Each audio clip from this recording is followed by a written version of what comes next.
बारिश वाली रात का अनजान यात्री। बरसात की एक अंधेरी रात थी। घड़ी में लगभग 11 बजे थे। पूरा गांव में सन्नाटा पसरा हुआ था। तेज हवा के साथ बारिश लगातार हो रही थी। गांव के किनारे रहने वाले रामलाल अपने छोटे से घर में बैठे थे। उनकी पत्नी और बेटा शहर गए हुए थे। घर में वे बिल्कुल अकेले थे। अचानक दरवाजे पर दस्तक हुई। ठक ठक ठक। रामलाल चौंक गए।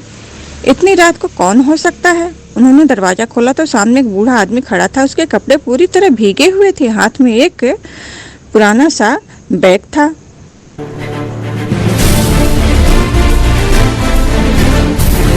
बूढ़े ने कहा, बेटा, क्या आज रात मुझे यहाँ रुकने की जगह मिल सकती है? रामलाल ने उसे सूखे कपड़े दिए, खाना खिलाया और सोने के लिए बिस्तर लगा दिया।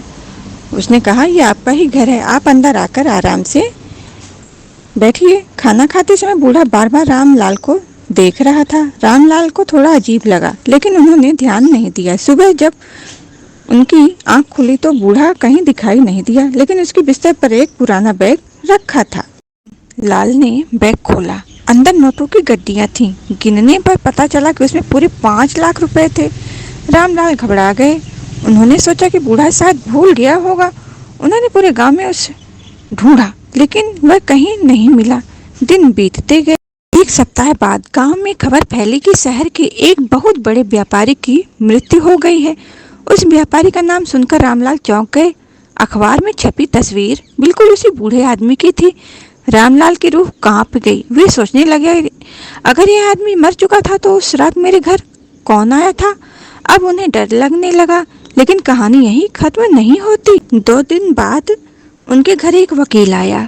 वकील ने कहा, क्या आप रामलाल को जानते हैं? जी हाँ। वकील ने एक फाइल निकाली। मरने से पहले सेठ जी ने एक वसीयत छोड़ी थी। रामलाल हैरान रह गए। वसीयत में लिखा था, मेरी सारी संपत्ति का एक हिस्सा उस व्यक्ति को दिया जाए जिसने बिना स्वार्थ के मेरी मदद की।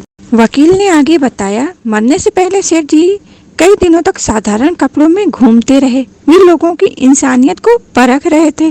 कई लोगों ने उन्हें भगा दिया, कई लोगों ने दरवाजा तक नहीं खोला, लेकिन आपने उन्हें अपने घर में जगह दी। रामलाल की आंखें भर आईं। वकील ने कहा, उनकी इच्छा के अनुसार आपको 50 लाख रुपए दिए जा रहे हैं। जिस आदमी को लोग गरीब समझते थे, उसकी किस्मत एक रात में बदल गई, लेकिन असली चमत्कार अभी बाकी था। कुछ महीने बाद रामलाल ने उन पैसों से अपने लिए बड़ा घर नहीं बनाया।